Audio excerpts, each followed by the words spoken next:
Aloha, my name is Tara Kaua'i, and I'm here with my very inspiring friend, Brittney Beadle, who's the recently published author of A Piece of Hope. And I'm so excited to talk with her today and share her healing story with stage 4 cancer. We're both stage 4 cancer thrivers with incredible stories. So it's such an honor to speak with you, my dear friend, and to be with you. Can you share a little bit with our lovely audience, a bit of your story and who you are? Yes, it's an honor to be here with you today. We have been wanting to meet for so long, and finally we are here together, which is amazing. So thank you for taking this time to be with me and to do this little interview. I'm so excited. But before I get into the cancer part of my healing journey, I just want to tell you a little bit about who I am, because I think that cancer is just a little piece of me, and I am so much more than cancer. So my name is Brittney Beadle. I grew up in a small town in Pennsylvania, and when I was 20 years old, I moved to Orlando, Florida, because I love the theme parks and the sunshine, and I love the beaches. We have that in common. We're tropical girls. Yes, we're tropical girls. I am a newlywed, I'm a dog mom, and I just love life. So that's a little bit about me. My cancer journey starts back when I was 18 years old. I felt a lump in my right breast, and my partner at the time actually found it and encouraged me to tell my mom. So I did, and she made me an appointment with a breast specialist who gave me an ultrasound and a mammogram, but said, "You do have a mass, but 18-year-olds don't get breast cancer," and sent me home. And then 3 months later, I noticed the mass had now grown significantly and was causing my nipple to become inverted. And I knew something was wrong, but cancer was the last thing on my mind because I was told I couldn't get cancer. So I was like, great, I have this ugly breast and I'm only 18 years old. Let's get this checked out. So I told my mom once again, and she made me another appointment with the same breast specialist, who gave me another ultrasound and another mammogram, but this time she had more concern on her face when she saw that my nipple had become inverted. So she gave me a biopsy, and the very next day she called me in, and I remember I called my mom to see if she could come with me, but she was at the chiropractor appointment and none of us were expecting cancer. So she was like, "That's okay, you could go alone." So I grabbed my partner at the time, and we drove up to the hospital not expecting anything. And when I got there, the nurse looked at me and she looked so sad, and she was like, "Your mother couldn't be with you today?" And I was like, "No, I come to these appointments all the time by myself." And she was like, "What a shame." And I'm like, "Oh, I wonder why she said that." So she took me back into this little room, and that's when the breast specialist walked in, and she put her hand on my knee and looked me in the eye and told me that I had breast cancer. She told me that I was an early stage and that we caught it early, and I was lucky. So I had to go over and see someone who told me, another doctor who told me I would have to have a double mastectomy, so that was a lot to take in on the first day, being 18 years old, being told not only do I have breast cancer, but now I'm going to have both of my breasts removed. So that was a hard pill to swallow. And I ended up having my mastectomy a week later on the day of my senior prom. Phew. Yeah. Can't imagine. Yeah, but I had some amazing friends who came to visit me all dressed up in their, little prom dress and like their tuxedos. They looked amazing. So that helped me a lot to see them like that. And then a month later, after my mastectomy, I finally had a PET scan, and I remember I was at my graduation practices just wondering like, oh, I wonder when I'm going to get my results back, because I was set to graduate high school.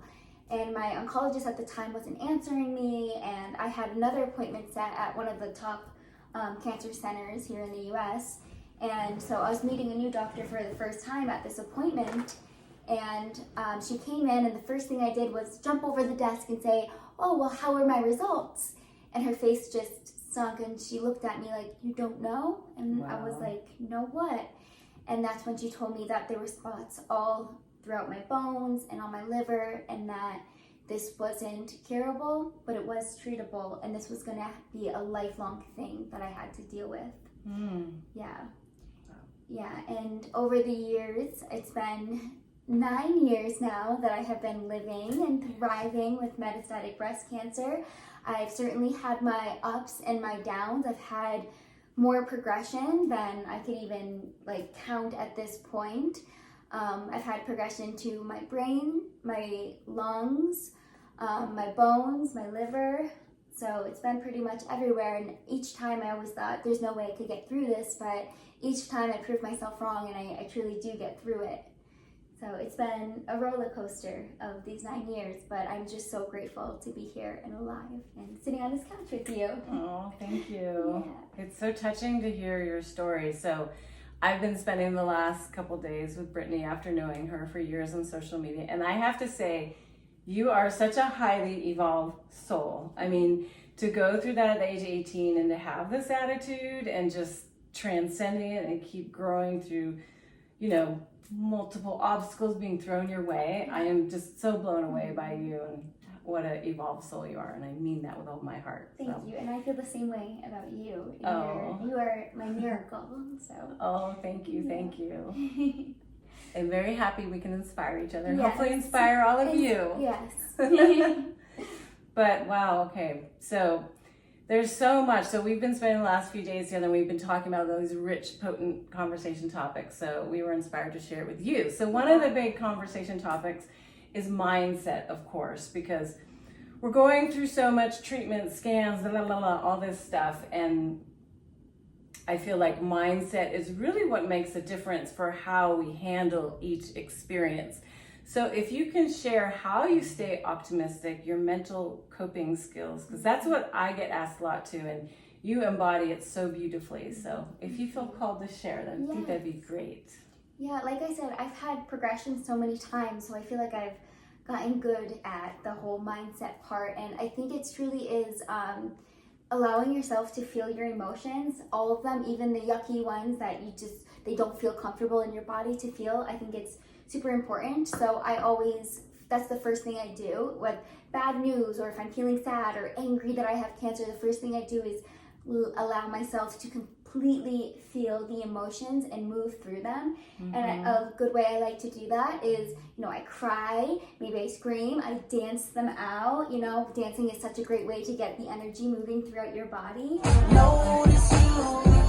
Noticing me from across the room. And when I feel like I have felt them all, then I start trying to build myself back up again, because I'm always down here. I'm at sometimes when I have those bad scan results, it's like doomsday to me. So I'm so low, so I have to slowly start building myself up again. And I always like to focus on gratitude. So even finding the smallest little things to be grateful for, I love, my favorite thing in the morning is coffee, waking up and having coffee. So I look forward to that. So I'm grateful for my coffee, or I'm grateful that I get to exist at the same exact time as my loved ones, like you. I'm so grateful for that. How amazing is that? And how can you, I don't know, you can't feel sad anymore when you have gratitude filled in your heart. So I like to build on gratitude. And if you're someone who has trouble finding gratitude, there's little ways to build up to their calling a friend and talking to your friend on the phone. Maybe they're going to cheer you up and you're going to feel grateful for them, or petting your dog and realizing that they instantly make you feel better. So there's so many ways to build yourself back up after, feeling your emotions, and just starting to begin to change your mindset about things. With scans, anxiety is a huge thing. Instead of viewing it from a doomsday point of view, I like to view it as, okay, I get to get the scan to take a peek into my body and see what's going on. And okay, if it's bad, then that means it's just going to put me back on a healing course so that I could have the best course of healing for me. And if it's good, we celebrate, baby, and we continue back on the same treatments that we are on. But either way, it's there to help us, not, put doom onto us. It's a helpful tool that we get to have, and I'm grateful for that. So it's like you turn, sorry to interrupt No. You turn whatever hard news around to find the beauty, to find the gratitude in whatever the challenge is. Exactly. Right, Yep. right. Awesome. Yeah, we have a dear friend Bethany Webb, and we're actually here in Colorado because she just got married. She's got a book called My Guru of Cancer, and she does amazing, yes. Yeah. She does the work of Byron Katie, which is all about turning the thoughts around, which has been incredibly helpful for me. Yes, so. me too. Yeah. So check her out. Check her out. She's amazing. Check out that book. If you're watching, Bethany, we love you. We love you. Yes, and then also too, I want to mention that when you and I met 4 years ago, or whenever it was, I really identified with you because she does these really fun dancing videos, and she's so positive. We've had a very similar stage 4 cancer journey. Well, not the same, but it's kind of similar. Yeah. And she also uses the statement, choose love over fear. Which is my motto too. And I remembered, I was like, oh yeah, she talked about that as well. And so, we have a choice, truly. Do we want to go with the loving feeling that we have? I feel like whenever I have bad news, there's always that feeling of doomsday, but I always have this feeling within my heart and in my soul that it's almost like a whisper, like, you're going to be okay. And so I choose to go with that feeling rather than the fear. So choose love over fear. It's a choice that we get to make every single day. Yeah. And I think of it too, like love and its expansive force, and it spirals up, like it's opening, whereas fear, if you get in a fearful state, it's contracting and it spirals down. So you have a choice whether to spiral up and expand or down. I love that. So true. I always think of that metaphor. Do you want to spiral up or do you want to spiral down, you know? Yes. Yeah. I want to spiral up, baby. Let's spiral up. Yeah. You'll see some of our dancing videos too, where we're spiraling we do up. like to dance. Yay. All right. So let's actually talk about with the choose love over fear, loving the cancer, and how our language is all about, you know, hating cancer or fighting cancer. What's your philosophy about that? Yeah. Well, I think I have so many blessings because of the cancer. Like, we were talking about this the other day. Like, I don't know where I would be if cancer didn't happen to me. I feel like it kind of put me on the course. Course for healing my life. Like, I am just so grateful every single day, and I was so young, and so I get to live such a deep, meaningful life full of love and joy and not allowing things to get me down because the cancer came. So I'm grateful for it. I mean, I'm ready for it to leave now. Like, okay, Thank you, you can go now. Thank you, you can go now. I learned all my lessons, and but I don't view it, like, even with treatments, I don't view it as poison. We were talking about this the other day too. I view it as my healing juice. It's what's helping to keep me alive. It's all about reframing your thoughts around cancer in a more loving way, because language is so important. Everything is vibration. And I think if you could try to find maybe the silver linings within cancer, then it definitely helps you, brings you back to love again. Beautiful. Yeah. And when you think about cancer, do you think about like, I hate it, I want to get rid of it, or is it more just acceptance and love towards, like, I'm just curious, how do you think of it? I have both. So I definitely go through times, especially during like progressions, or say I'm on a treatment that's really hard. I do have feelings that, like, I'm angry that I have cancer, and like, why do I have it? Why do I have to have this life? And like I said, I just allow myself to move through them. Because we're human. Like, nobody wants to have cancer. It's such, no one wants that. So I just catch those thoughts and move through them, and then try to find, okay, you know what, I love my life.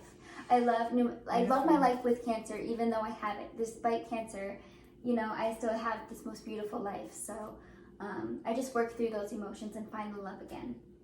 Yeah. It's quite admirable to go through all that and then come back to that feeling of joy and love. I mean, I feel too, embracing joy is what's helped heal me, is to find things that bring me joy rather than being stuck in the mire of our negative thinking. And I know you're a very joyful being too. Yeah. It's so easy to get caught and like unpack and live in the fear and like the anger, but it really takes a lot to move like back out of that and choose the fears, or choose the love. Yeah.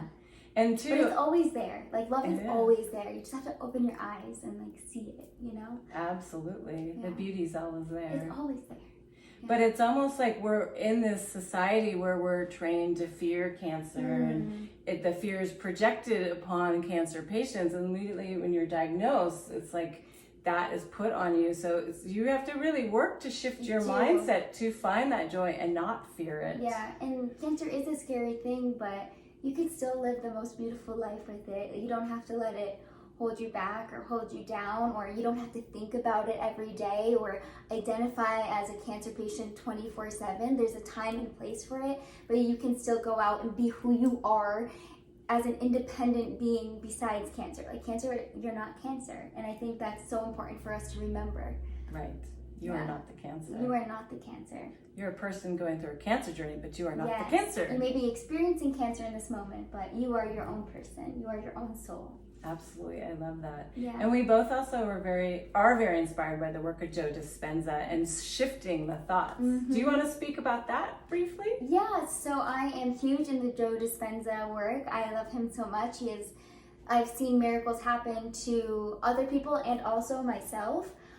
He teaches a lot about the quantum realm, which I'm super interested in. It's basically like energy affects matter. It's not matter to affect energy. So there's a quantum realm above us, and it's the realm of information. So through meditation, we can access this quantum realm, and by bringing in emotions of how you want to feel, like love or whatever, you can actually change this matter, this 3D world, which is just amazing. And I think about this all the time, and I'm like, okay, so I have, my body has cancer right now, but I know it's possible to heal and change it because of his work. And all I have to do is just, surrender, go into the quantum realm and put my intention out, So how do you want to feel? Of someone who is, going through cancer or an illness, all they want to feel is whole again.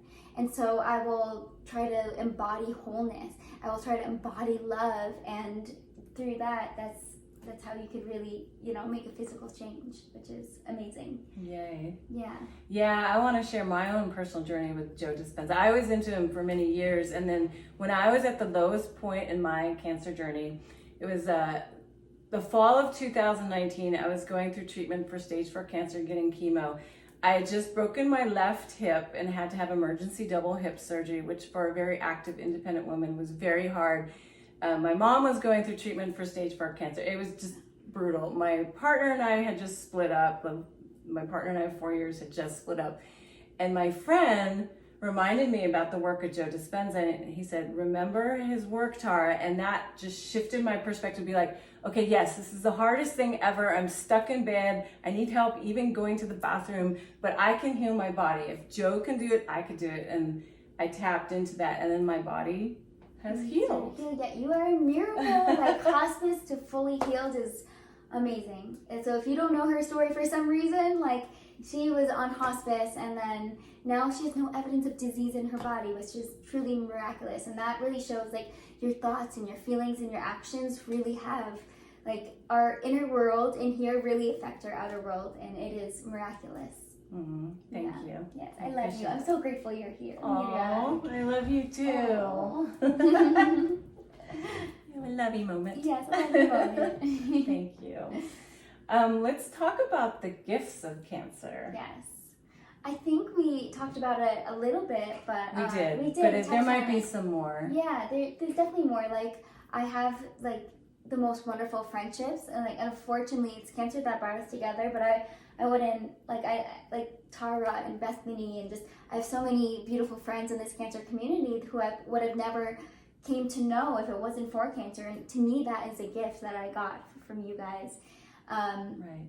And I don't know, I met my partner while in the worst part of cancer, and I got to see that he is here with me no matter what. He is fully there for me, and he loves me for me, and he wouldn't leave me for an illness because he came into my life when I was having progression, and it was the worst time of, one of the worst parts of my cancer journey, and he's been by my side. So I feel like we get to see who's really there for us and who truly loves us.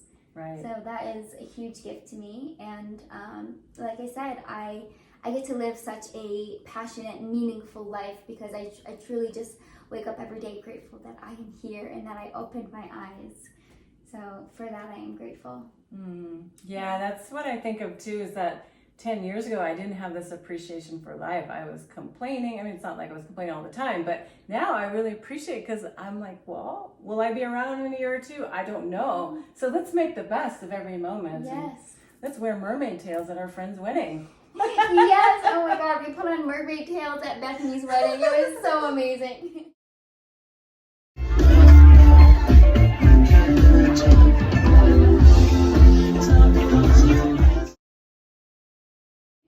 And she sang the Little Mermaid part of this world while we flopped around with little tails on. It was amazing. And that's another thing, like, we don't care what others think about us. We're just truly living like for ourselves and to find joy, and that's enough, you know, like what other people think, that's on them. That has nothing to do with us. So we get to truly be who we are. You know, we don't really care. We don't let the small things sweat us anymore. Like, that's the gift of going through something like this. Yeah, it kind of makes us fearless. Where it's just like, well, let's just do it and have fun. Yeah, because like we're literally on a floating rock right now in the middle of, you know, space. Like it's not that serious. We're a speck of dust in this universe, you know. That's a brilliant perspective. Yeah. Yeah. So why not do what makes you happy? Why not do what makes you happy? Yeah. I really want to talk about the daily reality, because I feel like a lot of people are like, you're so inspiring and blah, blah, blah, blah. But, you know, we've been together for the past few days, and, you know, you've been going through some things, and I'm sitting here having hot flashes constantly. I'm like, oh, another hot flash. I gotta go. Put on the air conditioning. Exactly. Yeah. And, you know, I get monthly treatment where it knocks me out for a few days, and I feel like there can be shame in the cancer community where we don't share exactly what's going on. I mean, we talk about it with others going through it, but I would like the general population to know, and for those of you going through cancer, that you're not alone, you go through it too, to talk about it. So yeah, let's talk about just the daily, monthly reality of what you go through, what we both go through. So many side effects. So right now I'm on a new set of treatments, so I'm navigating through new side effects. I'm on Zolota, Herceptin, and Takisa, along with Zoladex and Xgeva. So they all come with their own separate side effects that you have to navigate through. And right now, I'm learning to navigate through nausea, a little bit of vomiting, and it's a pill that I take. It's going to be 1 week on, 1 week off. And so my week on, I have no appetite. I'm a little nauseous. Maybe there'll be a little vomiting. I have hot flashes too every day, like multiple times a day, which are awful. And low libido is a big one too. Low libido and lady problems. I'll just leave that there. Even though I do think this is a topic that needs to be covered more because of my body's cancer is hormonal, so I need to be on hormone blockers. So there's big issue in the sex life in that. But yeah, just navigating through side effects every day, and also having to go in for treatments. I get an infusion. I have a port right here, and that takes hours. Once every 3 weeks I go in, and that's a few hours when I go in. And then I also get injections, which are painful and also cause a lot of fatigue. And so some days I need to rest more than others, and I have to be okay with, my body needs rest right now, so I can't maybe go out and do something that I want to do, but I need to take care of myself. So I think we need to really tend to ourselves a little more and listen to our bodies a lot, you know? Yeah.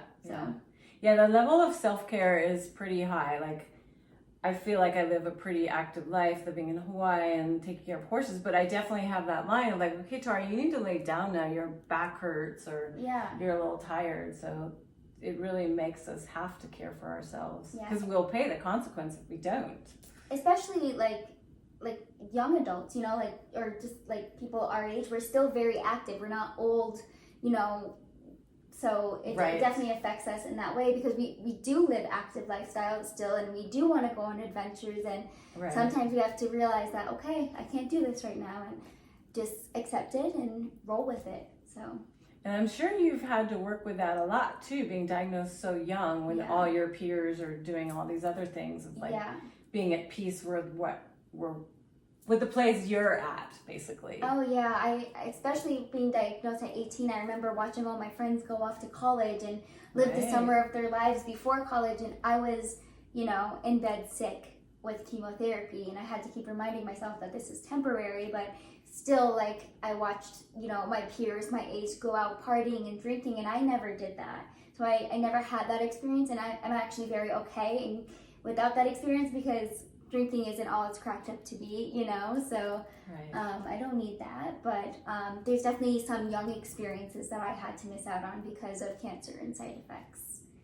That's what I'm saying. She's a very highly evolved soul to be at peace with all of this. Yeah. I don't know if I would have done so well being so young diagnosed. So I think you would have done amazing. I feel like we're all so resilient, and you don't know how resilient you are until you have to go through something like this. You truly don't know your strength. Yeah. But we definitely all got it within us to do it. Yeah. That's what I like to tell people too. It's like, you're so much stronger than you think you are. It's like when you're pushed to that edge, like you said, you have to find that strength, or you can choose to. It's there. Yeah, it's there. You just gotta uncover it, and we all have it. Yeah. Yeah, that's good. So let's talk about the trauma post-treatment. We were talking about this with another Thriver friend yesterday. Yes. We had a little laughing break, and now we're back. Yes, we're back now. We had a laughing break before we talk about trauma. Yes, trauma. It's important to talk about trauma. Yes, it is important. So yes, on that note, let's talk about trauma associated with being on the cancer path. Yeah, there's so many different traumas that could be associated with cancer. And I think a big one is, making friends in this community and unfortunately having to watch them pass away. One is you're heartbroken that such a beautiful soul is gone. And then also it's like this weird thing that you realize, like, oh, I'm also living with this disease, and this could be me, like in a month from now, a year from now. And so that is something that we all have to go through, and is really hard to live with. So not only do we have to process through some close friends that we make death, but we also have to process with the fact that it could be us and that we are living with the same disease, but we also have to remind ourselves that their story isn't our story, and we have to remind ourselves of that, and that we are each on our own individual, journey living through this cancer diagnosis. So yeah, there's trauma around losing people that we have come so close with and love so dearly. Yeah, no, that's a big one for me too. I've had many close friends die, and it's like, it's heartbreaking. Yeah, it's really heartbreaking. Yeah. Yeah. And I think it's good to talk about too, because to name it, because those of you going through cancer, you might have experienced this too, or might be experiencing it. So just to, whenever we put light on the shadows, it allows it to move through and heal, like you were saying, like feel your emotions and release it, to acknowledge this reality of being in the cancer community. Yeah. And I think another trauma that I recently have is having happy moments ripped away from me. Like, I feel like if I'm too happy, then this has been happening to me lately. Recently, I've been having like these happy moments, and then I'm scared that, like, oh, what happens if I have progression and I can't go on this trip or do this thing that I'm so excited about? And that's something that I have to work through, because just because it happened in the past doesn't mean it's going to happen again. So yeah. Just bring it back to the moment and really questioning, like, what's really real? What's real? Yeah. Exactly. Yeah. In reality, we don't know what's going to happen, right? And you can't live your life worrying if it's going to happen. You just have to live your life in the moment. So. Exactly. Yeah. The best you can. Yep, the best you can. Well said. Well, do you have any parting words for somebody that might be having a difficult time with cancer? Like, what would you tell somebody to help inspire them? I think what my biggest advice is, no matter how dire your circumstances may seem, there's always hope, and you could always get through it. Just keep believing in yourself and your healing. I think that we are just such magnificent beings and so resilient and strong, and you can truly get through anything if you just keep believing in yourself and keep going. I think my biggest piece of advice, there's so many beautiful possibilities, and just open yourself up to all the possibilities and that includes the possibility of healing, even from something that seems so unlikely, like you. Like your healing seems so unlikely, and now look at you thriving. Or me, I just had an emergency surgery because I had a tumor pressing on my spinal cord, which was making my legs, I lost sensation in my legs, and I've had so many brain mets, 33 pop up in my brain, and each time I was like, I don't know if I could get through this, but I got through it every time. And sometimes I think like, maybe this is the time that it gets me, but I've gotten through it every single time, and I just want you to know that you can too. Yes, yeah. So inspiring. And then she was dancing wildly last night. I was dancing. It was my first time really breaking a move like that since my surgery for my back, and it was awesome. I was having a good time. She cuts the rug. Yeah. Is that what they say? Cut the rug? I don't know. I've never heard of that before. Is that I think a new? It's an old statement, Oh, it's an old. I was gonna say, is that what the kids are saying? Or maybe I'm just making it up. Okay, well, let's do a little plug for your book. Okay. So, speak a little bit about your book, and then also I want to know how people can find you. Yes, so I recently self-published a book on Amazon called A Piece of Hope, spelled P-E-A-C-E, and it was really my journal entries from the age of 18 to 22. My friends brought me a care package when I was first diagnosed, and in it was this beautiful journal, and they told me to start journaling my experience with breast cancer. So that's exactly what I started doing, and I realized that this could help so many people feel less alone, and also realize that there's so much hope to be had still. And it's called A Piece of Hope because it's spelled peace, P-E-A-C-E, because finding my inner peace on this journey was the most important part to me. It was so important. And hope, because I just want to be able to give you guys hope on your journey, whether you are dealing with cancer or not. Yeah. Beautiful. Thank you. And you can find it on Amazon. A Piece of Hope by Brittney Beadle. And I read her beautiful book, and I gotta say, there's so much wisdom in it, not just for cancer. Like, for example, I went through a very brutal breakup 6 months ago, and there was a part where you were talking about a breakup, and I was like, I got so much out of it, like, oh my gosh, she's totally right. So I think everybody could get something out of it. And yeah, like I said, very inspiring me. Check out her book. And then where can people find you? I know you're on Instagram. Yes, I'm mostly on Instagram, I will say, but I do a little bit of TikTok, and I did do YouTube for a while. Maybe I'll get back into it, I don't know, but I'm mostly on Instagram, I will say. Brittney Beadle, my name, B-R-I-T-T-N-E-Y B-E-A-D-L-E. Brittney Beadle. Don't put that in, that was embarrassing. I don't know why I spelled it out, but whatever. I think it's great. It's good to spell it out. It's good to spell it out. All right, darling. Yes. Well, thank you so much for taking time to talk. You're such a joy to be with, and so appreciate you sharing with our lovely friends. And yeah, thank you for having me, and I hope whoever is watching this, you take whatever you need, whatever message, or I hope you just take something away from this. Right. Yes. Okay. Yay. All right. Aloha. Lots of love. Choose love over fear. Love over fear. Woo!